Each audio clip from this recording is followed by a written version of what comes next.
Coucou! Alors, sur Astro Caca, aujourd'hui, on va parler des signes du zodiaque. Voilà, il y aura plusieurs vidéos sur les bases de l'astro. Là, on va parler des signes. On parlera ensuite, dans une autre vidéo, des maisons du zodiaque. Puis, enfin, des aspects. Voilà. Et puis, on parlera de plein d'autres choses ensuite. Voilà, l'astrologie s'est étudiée depuis des millénaires. Ce n'est pas pour rien. Et c'est une science ou une spiritualité, ou un peu des deux, qui continue à évoluer. Actuellement, voilà, il y a des nouvelles écoles, des nouvelles tendances, des nouvelles façons d'étudier, dont la mienne peut-être, mais là, je vais vraiment partir de choses qui sont centrales, qui concernent un petit peu toutes les écoles d'astrologie. Ensuite, on va peut-être partir sur des différentes manières d'aborder cette science spiritualité. Donc, les signes, si vous voulez savoir un petit peu vous mettre en image ce que ça représente, on a sur une roue du zodiaque, là, ici, vous avez les signes et les maisons. Donc, les signes, ce sont les petits glyphes qu'il y a là, hein. On étudiera leur symbolisme et la manière non anodine du fait que ça se suive. Donc, du bélier au poisson, c'est un cheminement. Pareil pour les maisons, donc les numéros. Les maisons de 1 à 12, c'est pareil, il y a aussi un cheminement là-dessus. Chaque maison a son domaine, a sa signification.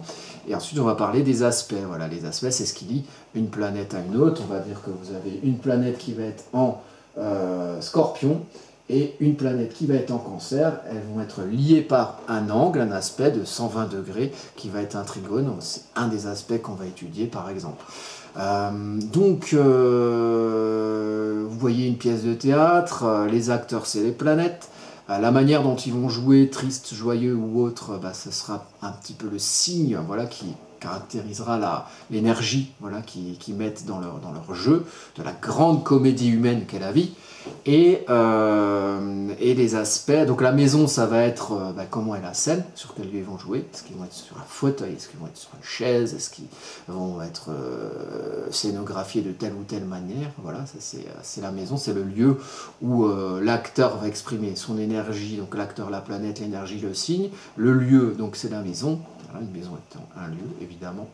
Mais les maisons ne sont pas toutes pareilles. Et donc les aspects, ça va être qui parle à qui. Voilà. Est-ce que l'acteur Neptune va parler à l'acteur Vénus ou inversement, ou est-ce que Saturne va parler à la Lune?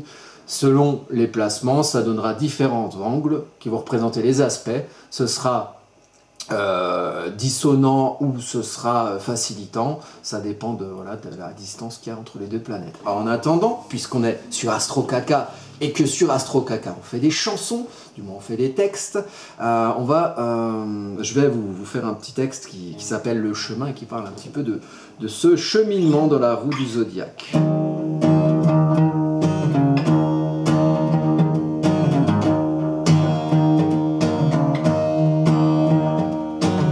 Le cheminement est l'arc de la roue liant deux points opposés. La ligne est courbe mais la finalité est droite comme un vol d'oiseau. Dans les turpitudes de ceux qui virent, la vie est claire et bien plus vaste que les cailloux sous nos semelles. Épreuve de pacotille, illusion de leur grandeur qui ne sont que nos effets illusoires. Rien d'autre devant nous que les saveurs de nos espoirs. Pas de déroute, juste une route, un chemin, un sentier, un équilibre sur le fil.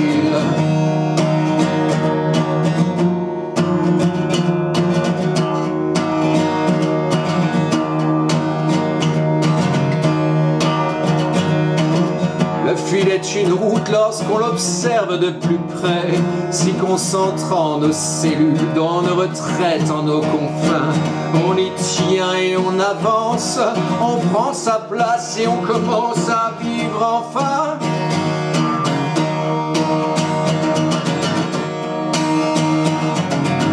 Sur son chemin, sur son chemin.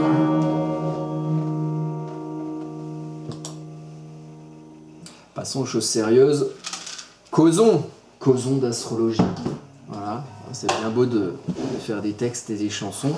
Là, c'était la partie poétique. Maintenant, on va passer à la partie concrète. Donc, sur cette roue, alors malheureusement, il me semble qu'avec la vidéo, ce que je vous montre, ça va être dans un autre sens.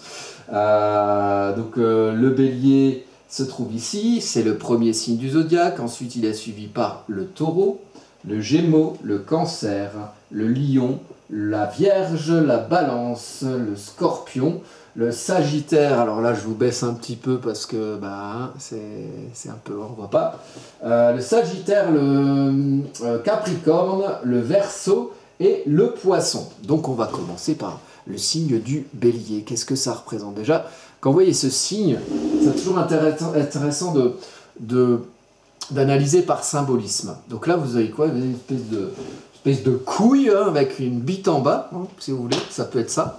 Mais même en en parlant, en plaisantant, on se rend compte qu'on n'est pas si loin de la réalité. En fait, le symbole de ça, c'est une graine qui germe. Voilà. Vous avez une graine qui germe et ça fait deux petites feuilles, un peu comme ça. Là, j'essaie de faire mon monsieur météo. Donc c'est le commencement. Voilà, une graine qui germe. C'est l'impulsion de départ, c'est le commencement. Alors après, les signes ont des éléments. Le bélier, c'est un signe de feu. Signe de feu, il y a le bélier, il y a le sagittaire, il y a le lion. Les signes de feu sont des signes d'action. Les signes de feu sont des signes instinctifs. Le bélier, c'est l'action. Le bélier, c'est que la graine est là, pouf, elle germe, elle prend vie.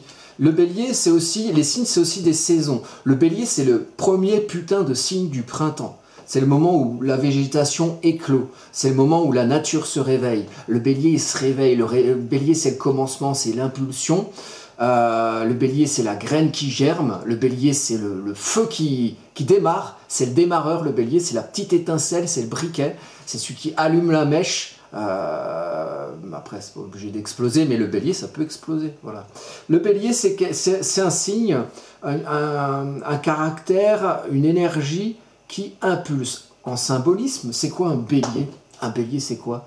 Bélier, qu'est-ce qu'on fait avec un bélier? Avec un bélier, on défonce les portes avec un bélier. Le bélier, c'est le chef de meute, des moutons, voilà. Mais néanmoins, le bélier reste un mouton. Mais c'est le chef mouton, celui qui a les cornes, voilà. Donc le bélier aura tendance, le signe du bélier aura tendance à faire des choses, à vouloir faire des choses vite, à vouloir l'idée, à vouloir être un chef.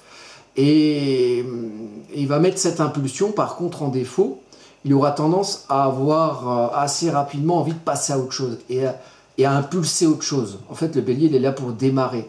Mais le défaut, c'est qu'après le démarrage, souvent il peut se barrer ailleurs. D'où l'un des défauts que moi, on va dire dans l'expérience que j'ai eue d'interprétation de thème ou même dans la vie, souvent c'est vrai que l'énergie bélier, les gens qui sont béliers, mais enfin soleil en bélier, c'est pas tout un thème, mais le côté bélier qu'il peut y avoir, ça peut aussi être un côté que des gens peuvent considérer comme traître, parce qu'à un moment donné, le mec il nous a dit, ou la nana, je m'en fous, il nous a impulsé dans un projet, puis il s'est tiré, il nous a laissé là, gros gens comme devant, sans personne, voilà, sans nous affubler de sa capacité à l'idée, ce projet qu'il a impulsé. Donc les gens se sentent un petit peu trahis par rapport à ça. Donc ça c'est pour le signe du bélier, on va être assez rapide, parce que après on pourra en parler plus longtemps évidemment, mais là c'est le but de la vidéo, c'est faire une présentation rapide, concrète, et qui permette déjà de savoir que si une planète est dans une énergie, par exemple ici l'énergie bélier, et ben, en fait, ça va lui donner un caractère d'impulsion, un caractère de feu, donc un caractère ardent, un caractère par exemple une Vénus en bélier. Vénus, c'est la planète de l'amour, voilà, la planète des relations douces. Et ben, une Vénus en bélier, ça peut donner des relations passion, voilà, avoir envie de quelque chose qui est ardent, qui brûle au niveau de l'amour ou des sentiments ou même des amitiés, voilà.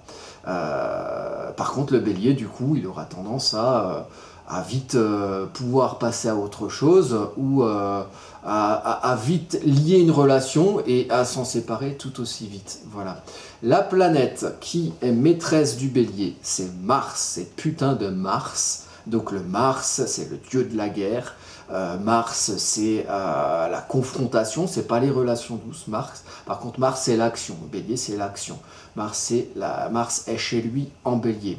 Donc les gens qui ont un Mars en Bélier, c'est les gens qui sont fonceurs. C'est les gens qui peuvent être des chefs. Par contre, c'est des gens qui peuvent vite se brûler. Voilà, se brûler les ailes, à trop faire n'importe quoi. Et ça, c'est une autre caractéristique du Bélier qui est importante. C'est que le Bélier, il a tendance, en défaut, à en faire qu'à sa tête. Donc à en faire qu'à sa tête, à pas écouter les conseils autour de lui, à pas écouter les autres et à vouloir voilà, être très, très centré sur lui-même dans ses actions. Alors, il y a aussi des planètes qui sont exaltées. C'est pas une planète, c'est un luminaire, c'est le Soleil hein, qui est exalté en Bélier. Donc le Soleil, c'est l'affirmation, c'est ce qui est clair. Voilà. Sans le Soleil, il n'y a rien dans le thème, il n'y a aucune planète qui fonctionne. C'est le moteur, c'est l'énergie. Donc en Bélier, planète de feu, la petite étincelle, le démarreur, eh ben, le Soleil, il est bien. Il est bien parce qu'il y a quelque chose pour pouvoir maintenir sa lumière, voilà, maintenir le moteur. Avec un moteur, il est content quand il y a un démarreur. Le moteur sans démarreur, il fait rien. Le Soleil sans Mars, il fait rien non plus. Mais avec un Mars en Bélier, par exemple, un Soleil en Bélier, ou même les deux, là, vous avez de l'énergie, voilà, pour éclairer, pour vous affirmer, et pour agir si vous avez Mars en Bélier. Mais Mars aura une action dans tous les signes, hein, pas qu'en Bélier, mais l'énergie la plus forte d'action, c'est Mars en Bélier. Le Soleil en Bélier est exalté, donc sa lumière est... vous prenez le terme exalté, quoi. C'est quelle lumière lumineuse, voilà, c'est pas, on va dire que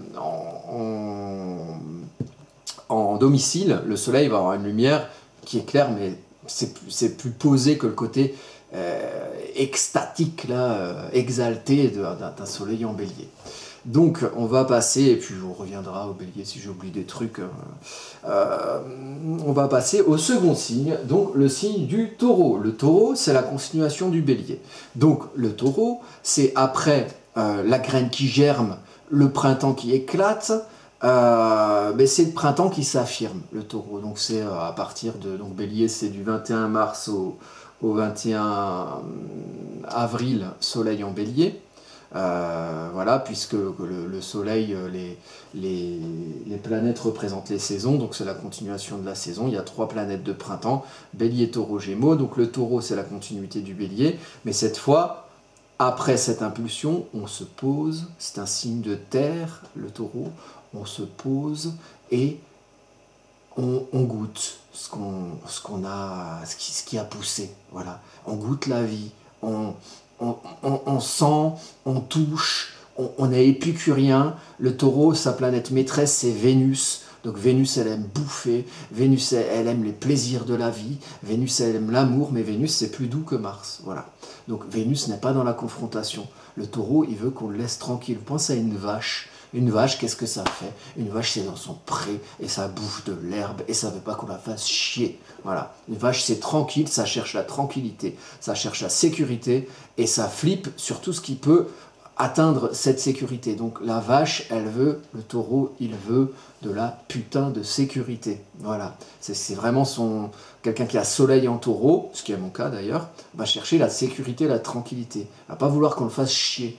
Et attention, parce que aller emmerder une vache, vous allez voir ce que ça fait. Le Taureau peut avoir de grosses colères. Alors il faut le piquer un moment, le Taureau, pour qu'il se fâche. Mais s'il se fâche, vous imaginez une vache qui vous fonce dessus, ça a du poids, ça vous piétine et c'est pas beau, voilà. Donc allez pas fâcher un Taureau, allez pas fâcher un Bélier non plus. Faites chier personne en règle générale, ça vous aidera, je pense, dans la vie.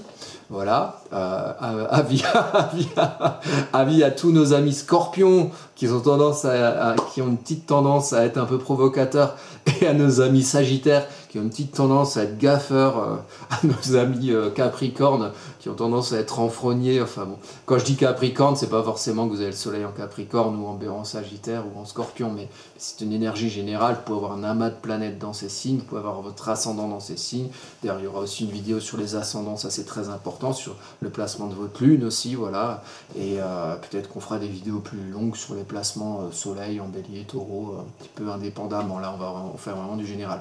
Donc le symbole du taureau, vous avez ce petit rond avec ces petites cornes. Voilà, oui, le taureau, ça a des cornes. Mais le taureau, cette corne-là, ça peut aussi représenter la lune.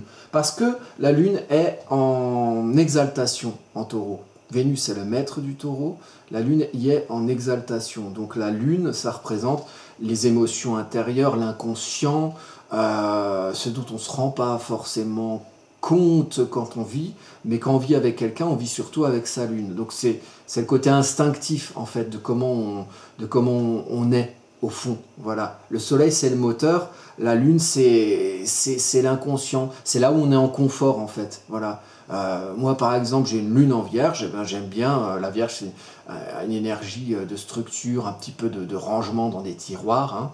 Donc moi j'aime bien ranger des trucs chez moi, que ce soit ordonné, voilà, un petit peu méticuleux, un petit peu perfectionniste, et donc pendant un peu négatif, un petit peu casse-couille. Voilà, j'aime pas les miettes, des trucs comme ça, enfin voilà.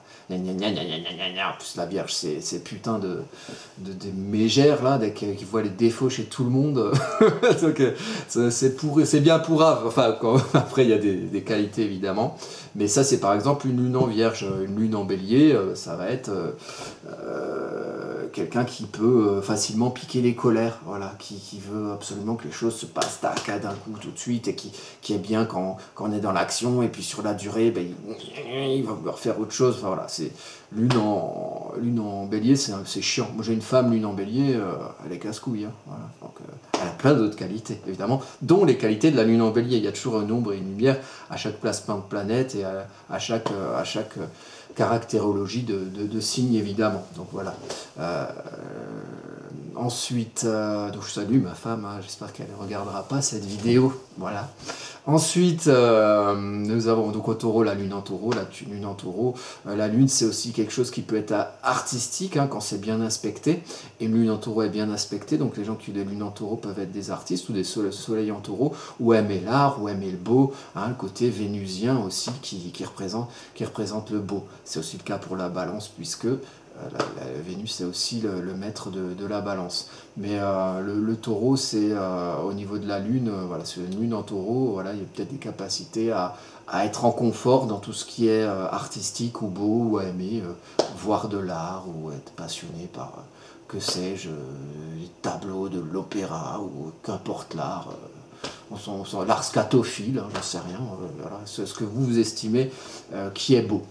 Ensuite, donc alors le taureau, est-ce que donc la lune est en exaltation, Vénus y est en domicile, le taureau donc c'est la matière, c'est un signe matérialiste, c'est un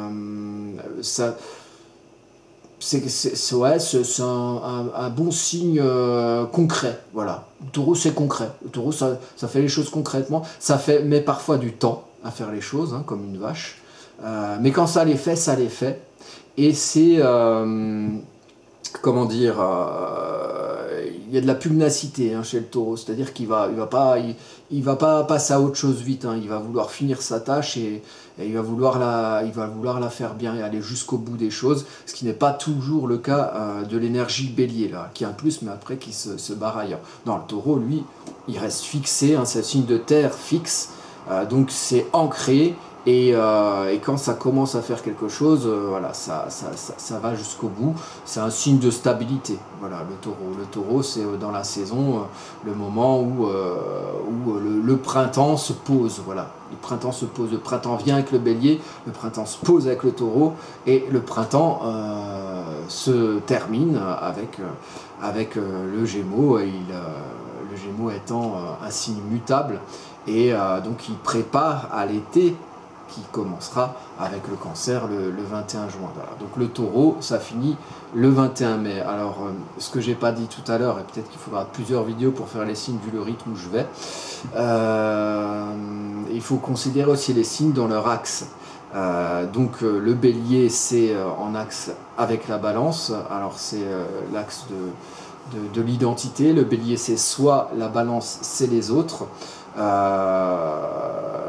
Donc le Bélier aura tendance à en faire qu'à sa tête, la Balance aura tendance à trop considérer les autres et voir ah mais si je fais ça, est-ce que l'autre il va pas être fâché, est-ce que voilà. Donc c'est un axe de ce type-là, de sa considération de soi à l'autre ou de l'autre à soi.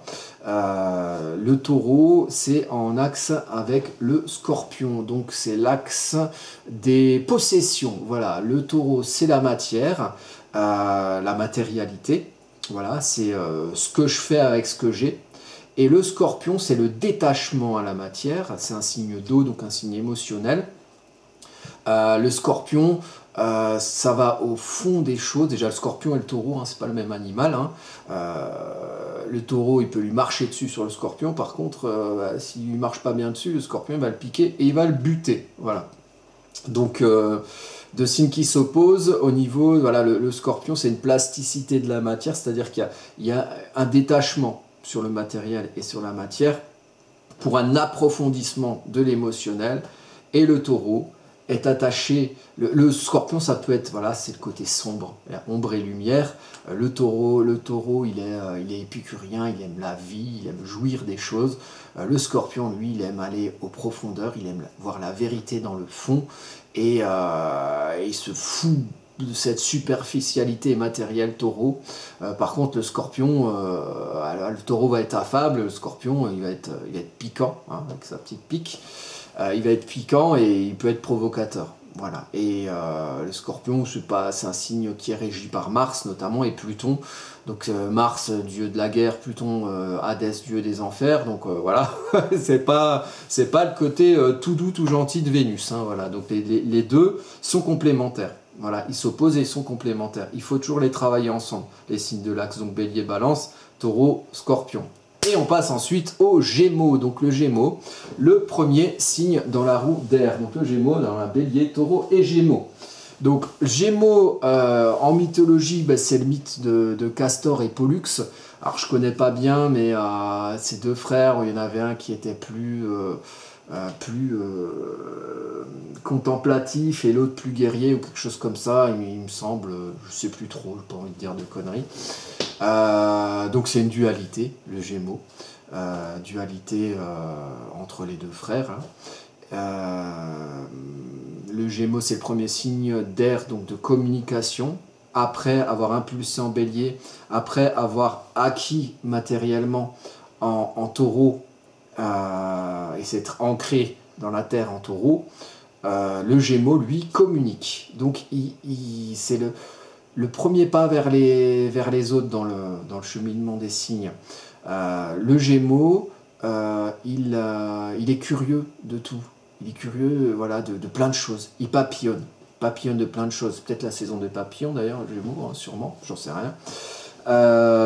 Il butine de sujet en sujet.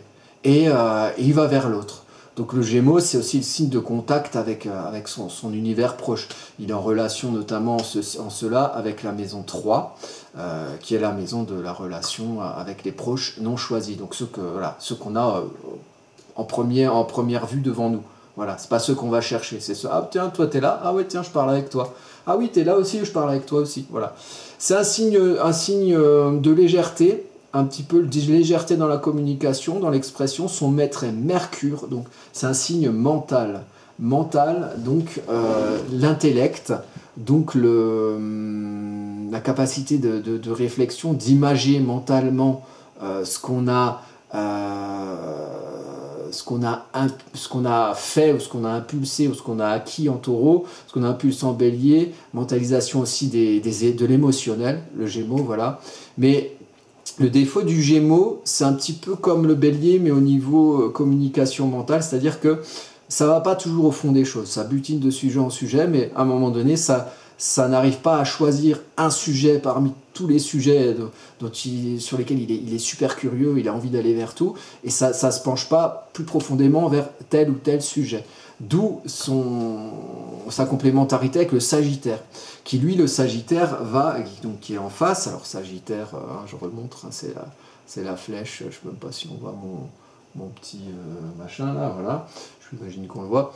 Donc le Sagittaire, c'est les longues études.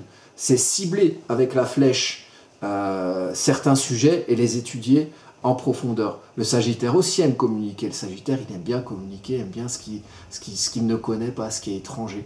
Le Gémeaux aussi aime communiquer, mais c'est plus léger que le Sagittaire. C'est un signe d'air, donc vraiment de mental, de communication. Et c'est un signe de printemps. Le Sagittaire, c'est un signe d'hiver. C'est quand on est... Même si c'est un signe de feu, c'est l'hiver. Le Sagittaire, c'est en novembre-décembre. Là, c'est pas l'hiver, c'est même s'il caille déjà à ce moment-là. Le Sagittaire, c'est pas l'hiver, c'est la fin de l'automne. Voilà, donc c'est moins gai que le côté mai-juin de Gémeaux.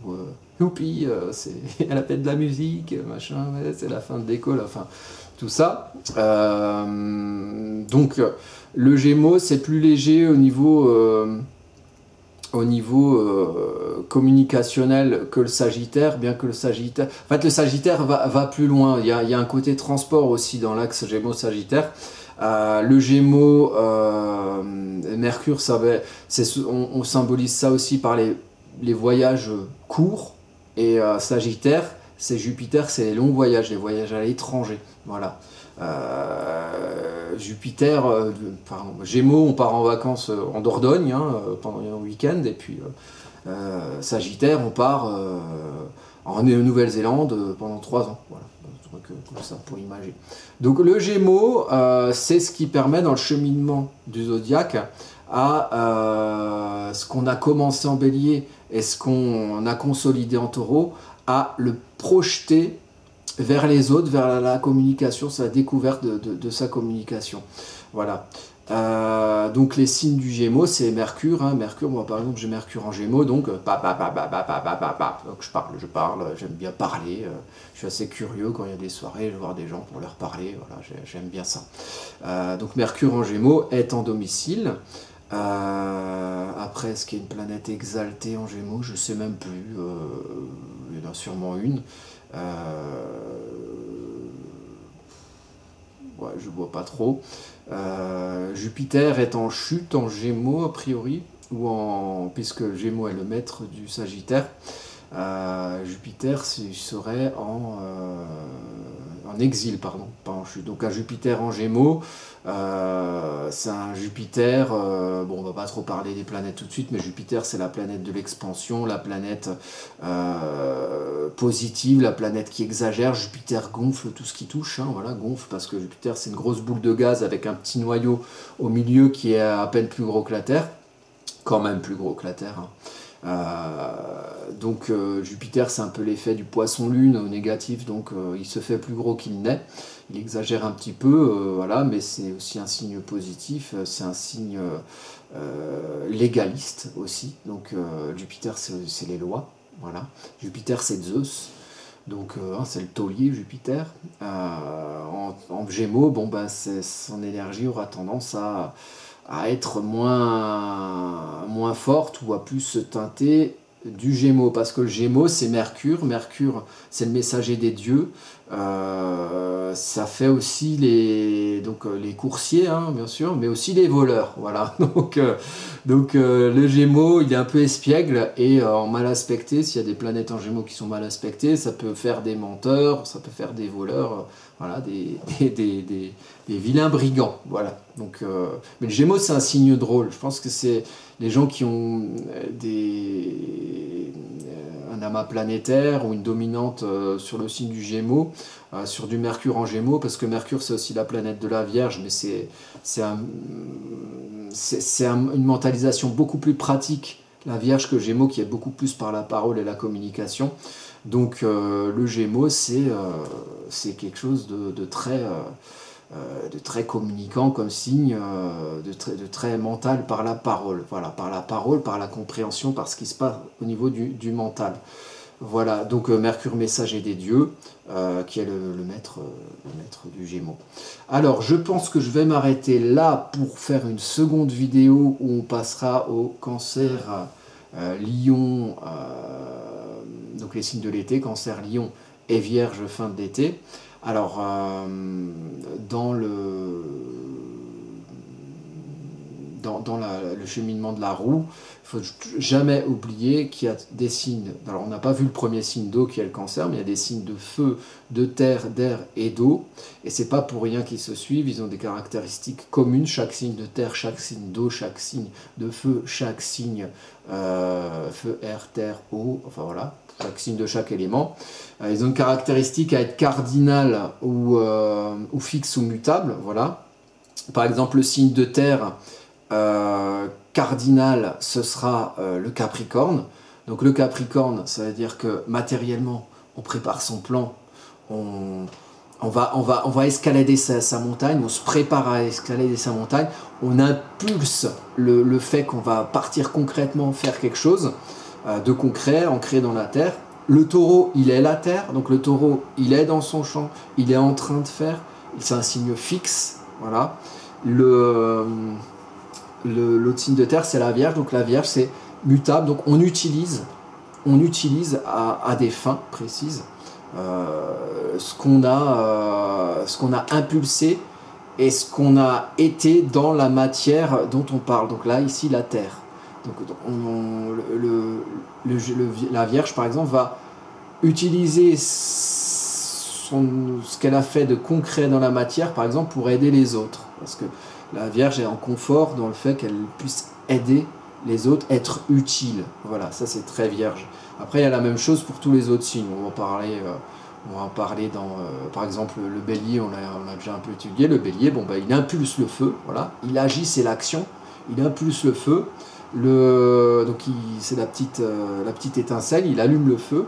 Le Lion, c'est le signe solaire par excellence, hein, c'est Louis XIV, le lion il s'affirme, le lion brille, le lion c'est le feu ardent, c'est le feu qui est là, le lion il est le feu, et ensuite le Sagittaire il utilise le feu, avec sa petite flèche, il va cibler des sujets, et son énergie feu, il va l'utiliser pour peut-être brûler ce petit domaine-là, ou brûler ce petit domaine-là. Alors brûler, ça veut évidemment vouloir dire détruire, mais ça veut vouloir dire réchauffer, éclairer, permettre à tel ou tel domaine ou à tel ou tel sujet de pouvoir être vu, de pouvoir être exprimé. Voilà, puisque le Sagittaire est dans l'axe de la communication avec le Gémeaux. Mais voilà, assez parlé pour aujourd'hui. Hein. Je vais vous laisser à vos petites occupations et moi je vais me laisser aux miennes. Et je vous souhaite tout le bonheur du monde. Hein, voilà, hein, soyez beaux, soyez heureux, soyez vigoureux.